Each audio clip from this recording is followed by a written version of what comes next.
Are you seeking guidance on how to raise your vibrations so you can properly manifest all your dreams and desires?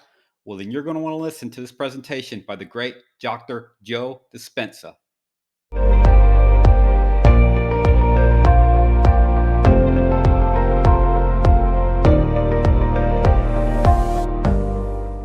Hello, Vibe Tribe, and welcome to Mind Your Thoughts TV. I'm Mark Combs, your manifestation mentor, and today we are shifting into a new mindset by minding our thoughts. Okay, Vibe Tribe, today's show is about getting you geared up to think about how you think and what you think about, because you are a magnet and you do attract whatever you're thinking about, whether it's good or bad. So today's show is about you really honing in on that and realizing your thoughts are creating your reality. So here is the great Dr. Joe Dispenza on teaching you how to attract all your dreams and desires and become that magnet from the universe by thinking properly. If you haven't subscribed to the show yet, please do so. Give us a like, a comment, and hit the notification bell for more videos just like this. And remember, whether you think you can or you can't, you're right. When people really start to cross that river of change and start to break through, and they begin to activate certain latent systems in their brain, and those latent systems start signaling oxytocin, the love chemical. Oxytocin signals nitric oxide. Nitric oxide signals a chemical that causes your heart and lungs to swell. Your heart literally is engorging with energy and blood, and it's literally swelling, and this center now is activated. So then, when you feel that, you're not going to want to lose that feeling. In fact, if you start judging another person, if you start getting impatient with another person, you'll notice that feeling will go away. You start analyzing yourself, that feeling will go away.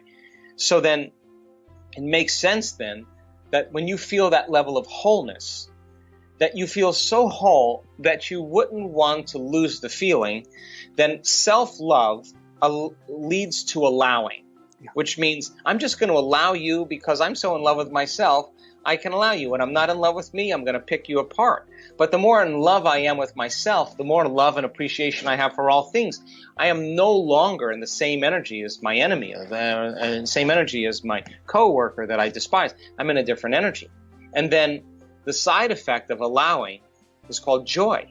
So then if you're not judging or criticizing, then you're not dividing your energy. And if you're not dividing your energy, you're going to feel joy as a side effect. So then more and more people start to figure this out. In other words, if you spend 2 hours in a meditation, getting beyond your fear or your anger or your pain or your suffering, it took you 2 hours to get beyond it, and you feel the liberation of you getting beyond those limited states, I guarantee you would be walking around in your life celebrating, because that divine intelligence that's living in you, that's giving you life, is now expressing itself through you to a greater measure.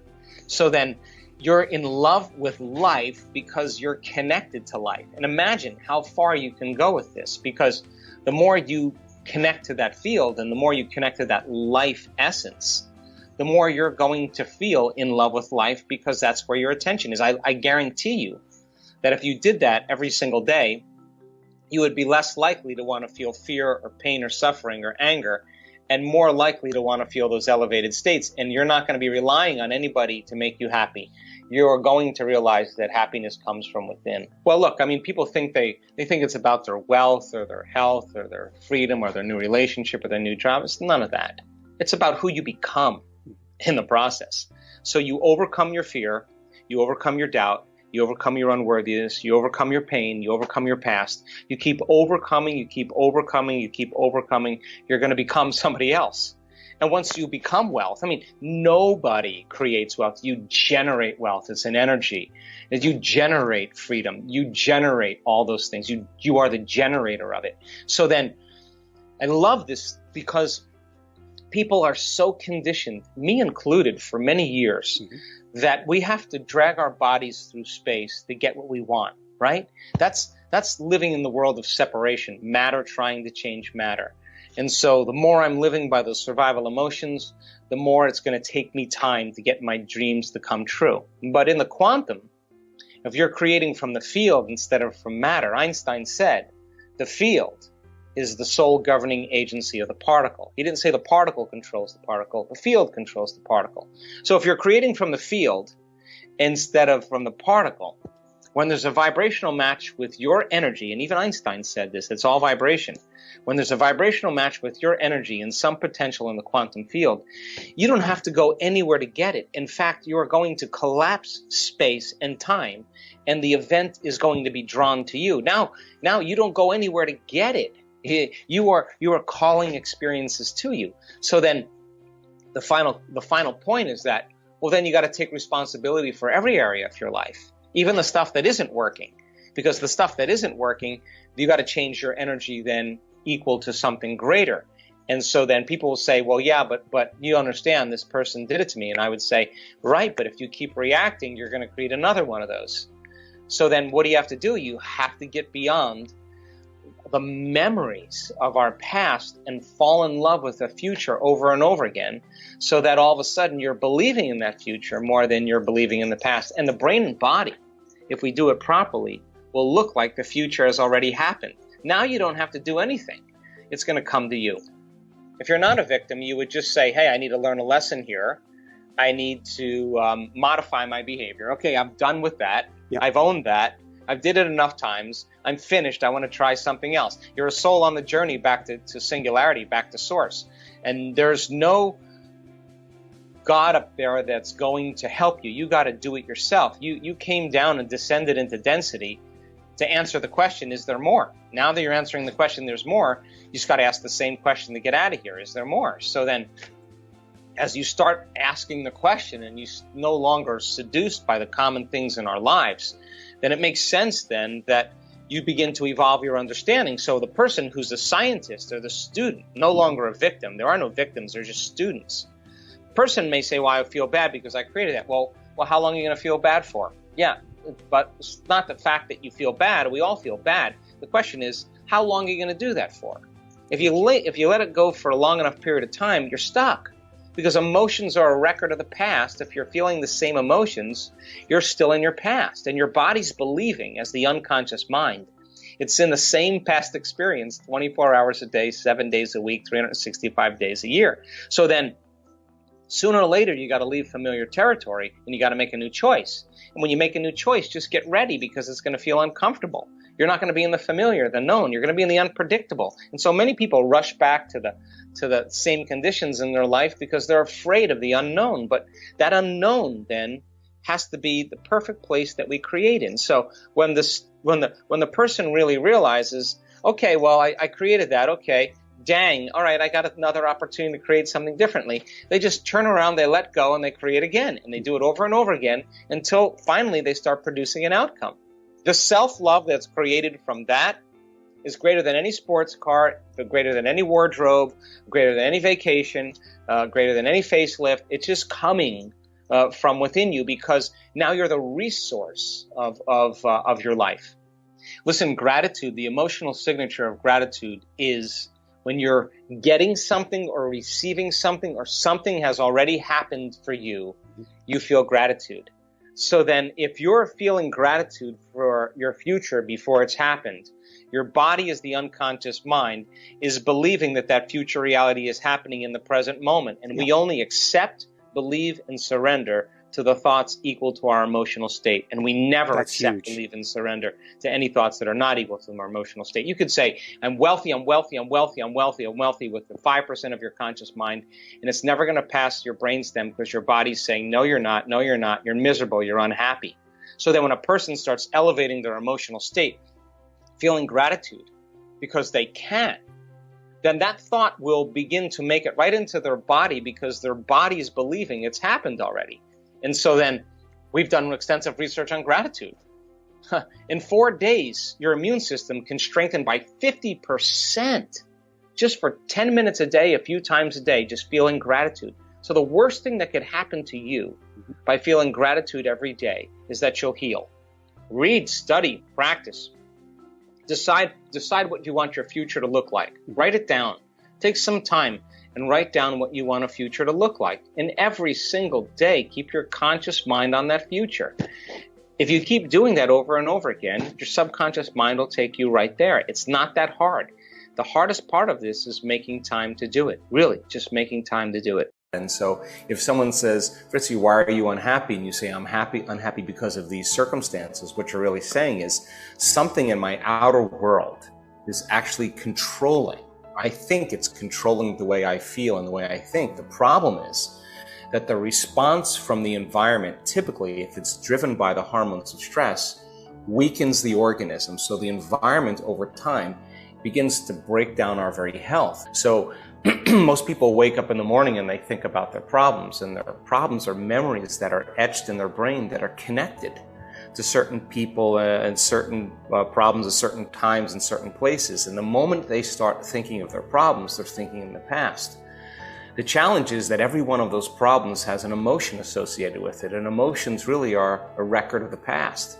So the moment you feel unhappy, the moment you feel suffering, the moment you feel fear, now your body's in the past. So it's the thought being the language of the brain and the feeling being the language of the body, and how we think and how we feel creates our state of being. So many people reaffirm their state of being completely by the past. And so it only takes a thought and a feeling, an image and emotion, a stimulus and response to start the conditioning process. So we start to condition the brain and body, hardwire the brain, condition the body emotionally into the past. The problem is the body's so objective that it doesn't know the difference between the real life experience that's creating the emotion and the emotion we're creating by memory alone. The body's believing it's living in the same past environment 24 hours a day, 7 days a week, 365 days a year. So then the person gets up and then they run through the same routine as they always do. And in time, their body moves into a state of autopilot. Now their body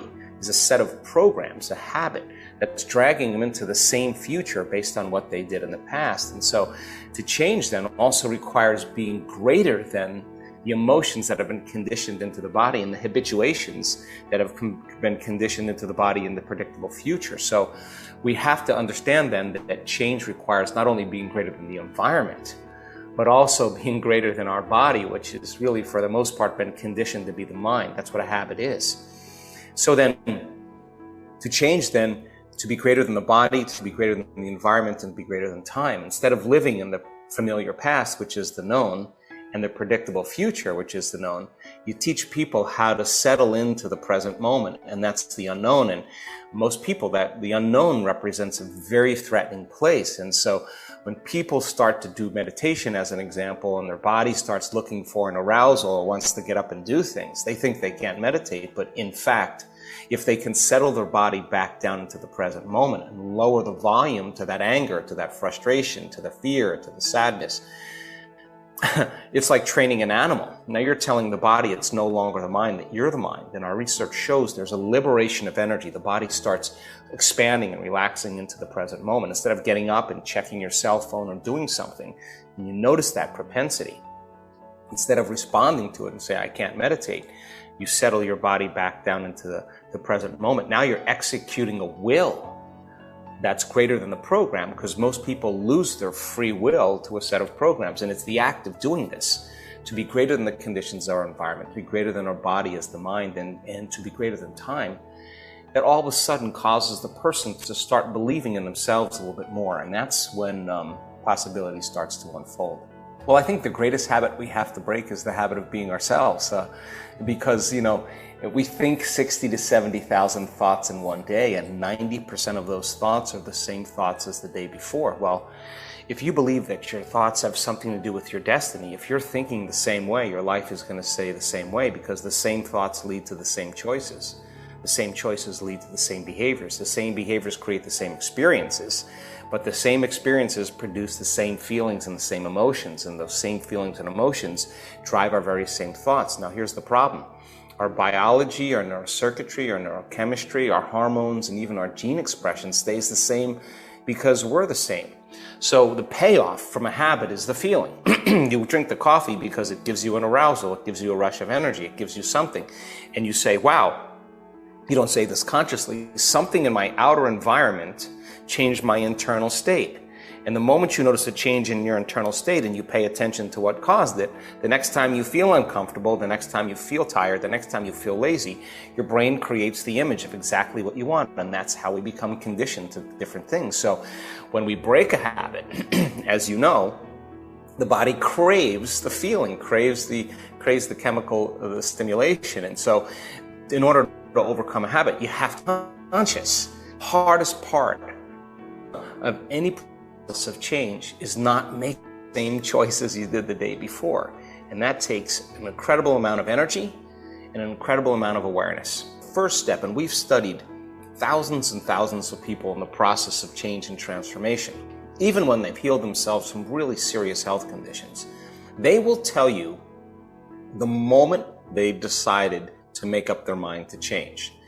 They make a decision with such firm intention that the amplitude of that decision carries a level of energy that's greater than the hardwired programs in their brain and the emotional conditioning in their body. And their body is responding to their mind. In other words, the choice that they're making becomes a moment in time that they never forget. And so all they did was they married a clear intention, a thought of a new possibility in the future, and then they married it with an elevated emotion, whether it was inspiration, whether it was passion, whether it was invincibility. When you combine those two things, you begin to condition the brain and body into a future instead of the past. So most people say, I'm going to change tomorrow, and they're on the couch with the remote control, watching TV, they have their cell phone, their computer, their iPad, and they say, I think I'll change tomorrow, and the body never gets a signal. So most people who have trauma, as an example, the stronger the emotion that we feel from some experience in our life, the more altered we feel inside of us, the more the brain freezes a frame and takes a snapshot, and that's called a long-term memory. And then people think neurologically within the circuits of that experience, chemically within the boundaries of that emotion, and every time they recall the event, they're producing the same chemistry in their brain and body as if it was occurring. So can you then begin to do the exact same thing and have it work in an instrumental way? So the stronger the emotion that you feel when you make that decision, the more you remember the choice. And that's a long-term memory. And that's a big explosion in the quantum field. So if we could say it another way, you're giving your body a taste of the future emotionally. The body's believing it's in a new environment because it doesn't know the difference between the experience that creates the emotion that you're creating by that choice. So when a person feels that exuberance, that passion, to make up their mind to change, they'll say to you, I remember the exact moment I made up my mind to change. At this particular time, I was in my kitchen, it was this day, I can tell you everything about it because it's a long-term memory. So what if you did that every day? What if you could do that enough times that you literally, from a biological standpoint, begin to erase the emotion that's been stored in the body that produced the pain or the fear or the confusion, and now you're conditioning the body to an elevated emotion like gratitude or love. So we've studied this. When you feel passion, when you feel love, when you feel compassion, when you feel inspiration, when you feel gratitude, you feel appreciation, where you feel true care and kindness, the heart does something so beautiful. It starts to beat in a very rhythmic fashion, like beating a great drum. And that kind of consistent, coherent beat produces a magnetic field that's up to 3 meters wide. Now, the heart is emanating energy and frequency carries information. Now, getting the brain to work in a coherent way, we've kind of demystified the process. So coherence is order. Coherence is a cadence, it's a rhythm. And when the brain is coherent, it can send a signal out. It's a directive. It is the electrical charge in the quantum field. The feeling, the elevated emotion of gratitude or love is the magnetic charge. So that's what draws experiences back to us. And so if you do that enough time with brain coherence and heart coherence, you got a Wi-Fi signal. And you begin to produce outcomes in your life. And when you start seeing synchronicities, serendipities, coincidences, opportunities showing up in your life, and you feel the feeling like, oh my God, the universe is responding to me, all of a sudden you stop believing unconsciously that you're the victim of your life, and you start believing that you're the creator of your life. And when you do that, then it inspires you to do it again, because you don't want the magic to end. Now, the problem is that most people, that 70% of the time, if they're living by the hormones of stress, and living in stress is living in survival, when we're in that state where we feel threatened, we're in that state where we feel out of balance, because stress is when your brain and body are knocked out of homeostasis. We try to control everything in our life. We try to predict everything in our life. We try to force outcomes. And the act of shifting our attention when we're aroused by the hormones of stress from one person to another meeting, to another problem, to another thing, to another place, every one of those elements has a neurological network in the brain. So the arousal of the stress hormone says, pay attention, there's danger in your outer environment, and make sure you can predict everything. So as you shift your attention to all these elements, like a lightning storm in the brain starts to fire very incoherently. It starts to fire out of order. And when the brain's incoherent, we're incoherent. So we lost our Wi-Fi signal. We don't have a signal to send out. At the same time, if you're feeling the arousal of stress hormones and you can't run, you can't fight, you can't hide, you're stepping on the gas and you're stepping on the brake at the same time, the heart is pounding and beating, but it's beating against the closed system. So the heart starts beating out of order, and the interference of energy that's incoherent causes energy to drop in the brain and the heart. And when that occurs, you lose your other part of your Wi-Fi signal. In a sense, you feel separate. You feel like you got to do it by yourself. You feel separate from your dreams, separate from people in your life, because in survival and stress, it's not a time to open your heart. It's not a time to be compassionate. It's not a time to give. It's not a time to even learn. It's a time to run, fight, and hide. So 70% of the time, people spend their life living in survival, and no organism in nature can live in that state for an extended period of time. So if you teach people then that the long-term effects of the hormones of stress push the genetic buttons that create disease, and you say, all that anger that you feel, all that hatred that you feel, all that frustration that you feel is affecting nobody else but yourself and your own body. When people start to realize that that arousal gives them a rush of energy, and in time they need that rush of energy to feel something, and you teach them how to break the addiction from those hormones.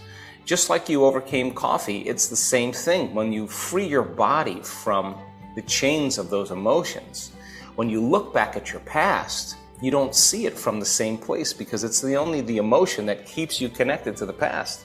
Overcome the emotion. When you look back at your past, you see the wisdom behind it. You see the lessons behind it. You're seeing it from a greater level of consciousness. So when we combine a clear intention with an elevated emotion, we practice this way of creating brain and heart coherence. In time now, you start seeing things come to you. And that's the cool part. Now you no longer have to go and get it. Somehow, those opportunities start showing up in your life, and that's when, again, when you start believing that we're creating our lives instead of being victims. If this video helped you out in any way, please make sure to like, subscribe, hit that notification button so you can check out more videos just like these.